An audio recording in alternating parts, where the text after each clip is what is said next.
దేశం తరపున అంతర్జాతీయ వేదికలపై పతకాలు సాధించిన క్రీడాకారులందరూ గోల్డెన్ స్పూన్తో పుట్టినవారేం కాదు. పేదరికం నుంచి కసి పట్టుదలతో లక్ష్యం వైపు అడుగులేసిన వారు.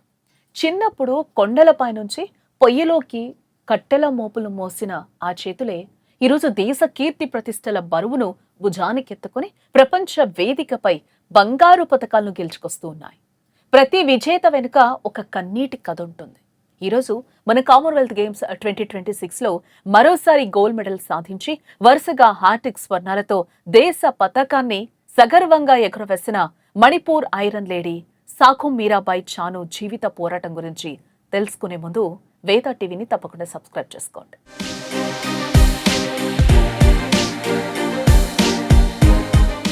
మణిపూర్లోని నోంగ్పోక్ కాంగ్చింగ్ అనే ఒక చిన్న గ్రామంలో 1994 ఆగస్టు 9న ఒక సాధారణ పేద కుటుంబంలో జన్మించారు మీరాబాయి. తండ్రి PWD డిపార్ట్మెంట్లో కింది స్థాయి ఉద్యోగి, తల్లి చిన్న టీ కొట్టు నడిపేవారు. 6 సంతానంలో ఆఖరి అమ్మాయిగా పుట్టిన మీరాబాయికి కష్టాలు చిన్నప్పటి నుంచే అలవాటయ్యాయి. కుటుంబానికి ఆసరాగా ఉండేందుకు కొండలెక్కి పొయ్యిలోకి కట్టెలు తీసుకొచ్చేది. తన అన్నయ్యలు కూడా ఎత్తలేక ఇబ్బంది పడే భారీ కట్టెల మోపును కేవలం 12 ఏళ్ల వయసులోనే చాలా సులువుగా భుజానేసుకొని 2 కిలోమీటర్ల కొండ దిగొచ్చేది. మొదట్లో విలువిద్య నేర్చుకోవాలని ఇంఫాల్ అకాడమీకి వెళ్ళినప్పటికీ అక్కడ వెయిట్ లిఫ్టింగ్ సాధన చేస్తున్న వారిని చూసి ఆ ఆట వైపు ఆకర్షితురాలైంది. మణిపూర్ దిగ్గజ వెయిట్ లిఫ్టర్ కుంజరాణి దేవి విజయం మీరాబాయిలో ఒక గొప్ప వెయిట్ లిఫ్టర్ కావాలనే ఆశయాన్నే రగిలించింది.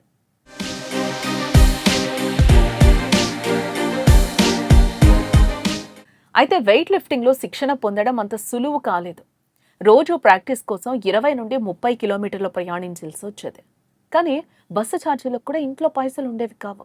కనీసం వెయిట్ లిఫ్టర్కు కావలసిన పోషకాహారమైన పాలు, గుడ్లు, చికెన్ తినే పరిస్థితి కూడా లేదు. అయినా ఆ చిన్నరి వెనకడిగేలేదు. ప్రాక్టీస్కి ఆలస్యం కాకూడదని ఆ రోడ్డుపై వెళ్లే ఇసుక లారీ డ్రైవర్లను బ్రతిమ్లాడి ఉచితంగా లిఫ్ట్ తీసుకుంటూ అకాడమీకి చేరుకునేది. సరైన వెయిట్ లిఫ్టింగ్ రోడ్లు కూడా లేకపోవడంతో తొలి రోజుల్లో వెదురు బొంగులతోనే గంటల తరబడి కఠినంగా సాధన చేశాది. ఆ కష్టానికి ప్రతిఫలంగా 2014 కామన్వెల్త్ గేమ్స్లో వెండి పతకం గెలిచిన మీరాబాయికి 2016 రియో ఒలింపిక్స్ రూపంలో ఒక ఘోరమైన ఎదురుదెబ్బ తగిలింది. తీవ్రమైన ఒత్తిడి వల్ల అక్కడ ఒక్క బరువును కూడా సరిగ్గా ఎత్తలేక డిస్క్వాలిఫై అయ్యింది. దాంతో దేశవ్యాప్తంగా విమర్శలు వచ్చాయి. తీవ్ర మనస్తాపంతో డిప్రెషన్లోకి వెళ్లిన మీరా ఒకానొక దశలో ఆటను వదిలేయాలని అనుకుంది. కానీ విమర్శించిన నోళ్ల ముందే తన సత్తా చాటాలని నిర్ణయించుకుంది. జాతీయ కోచ్ విజయ్ శర్మ మార్గదర్శకత్వంలో రాత్రింబవళ్లు కష్టపడి 2017 ప్రపంచ ఛాంపియన్షిప్లో పసిడి పతకం సాధించి అద్భుతమైన రీఎంట్రీ ఇచ్చింది. ఆమె సాధించిన విజయాలకు గాను భారత ప్రభుత్వం పద్మశ్రీ ఖేల్ రత్న అవార్డుతో గౌరవించింది. అక్కడితో ఆగక 2020 టోక్యో ఒలింపిక్స్లో 49 కేజీల విభాగంలో రజత పతకం సాధించి వెయిట్ లిఫ్టింగ్లో ఒలింపిక్ రజతం గెలిచిన తొలి భారతీయ మహిళగా చరిత్ర పుటల్లోకెక్కింది.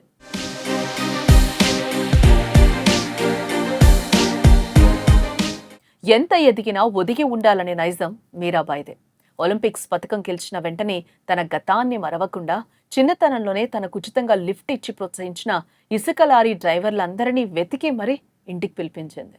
వారికి సొంత చేతులతో భోజనం పెట్టి కొత్త బట్టలు కానుక ఇచ్చి పాదాభివందనం చేసి తన ఉదారతను చాటుకుంది.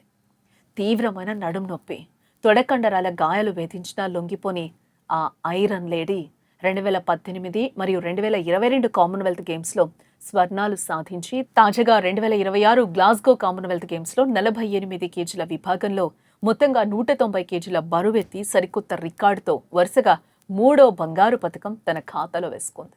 పేదరికం, వైఫల్యాలు, తీవ్రమైన గాయాలు ఏవి మన ఆశయానికి అడ్డు కావని నిరూపించిన మీరాబాయి చాను ప్రయాణం తరతరాలకు చెరగని స్ఫూర్తి.